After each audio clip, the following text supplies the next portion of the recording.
గురుగారు, ఈ రాశి వారికి ఎటువంటి శుభ ఫలితాలు ఉండబోతున్నాయి ఈ వారం? కన్యా రాశి వారికి ఆరుగ్రహాలు యోగిస్తున్నాయి. ప్రధానంగా దశమంలో రవి, లాభంలో బుధగురులు, 12లో శుక్రుడు, 6లో చంద్రరాహువులు. అత్యంత యోగ్యమైన కాలం, శుభప్రదమైన కాలం నడుస్తుంది. అదృష్టం వరిస్తుంది. విజయాలు దగ్గరలోనే ఉన్నాయి. స్వల్ప ప్రయత్నంతోనే విశేషమైన అద్భుతమైన ఫలితాలను సాధిస్తారు. ప్రతి పనిలో విజయం ఉంటుంది. ప్రధానంగా ఉద్యోగంలో ఉన్నత స్థితి గోచరిస్తుంది. మీరు ఎదురు చూస్తున్న ఫలితాలు ఇప్పుడు కార్యరూపాన్ని ఇస్తాయి. గౌరవం పెరుగుతుంది. తోటివారి నుండి ప్రోత్సాహం ఉంటుంది.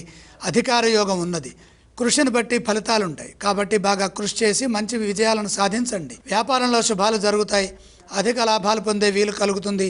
పలు మార్గాల్లో వ్యాపారపరమైన అభివృద్ధిని సాధించడానికి గ్రహబలం సహకరిస్తుంది. సృజనాత్మకంగా పనిచేయడం ద్వారా పెట్టుబడులు కూడా మంచి ఫలితాన్ని ఇస్తాయి. బంగారు భవిష్యత్తు లభిస్తుంది. ప్రశాంతంగా జీవనం కొనసాగుతుంది. అందుకు తగ్గట్టుగా సాధన చేస్తే ఫలితాలు అద్భుతంగా ఉంటాయి. వారం ప్రారంభంలోనే శుభ సంకేతాలు గోచరిస్తున్నాయి.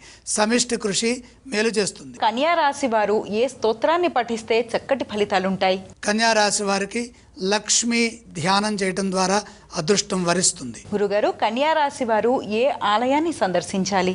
కన్యా రాశి వారు లక్ష్మీ అమ్మవారిని దర్శించడం మంచిది. కన్యా రాశి వారు ఏవేవి దానం చేయాలి? దానాలు అవసరం లేదు.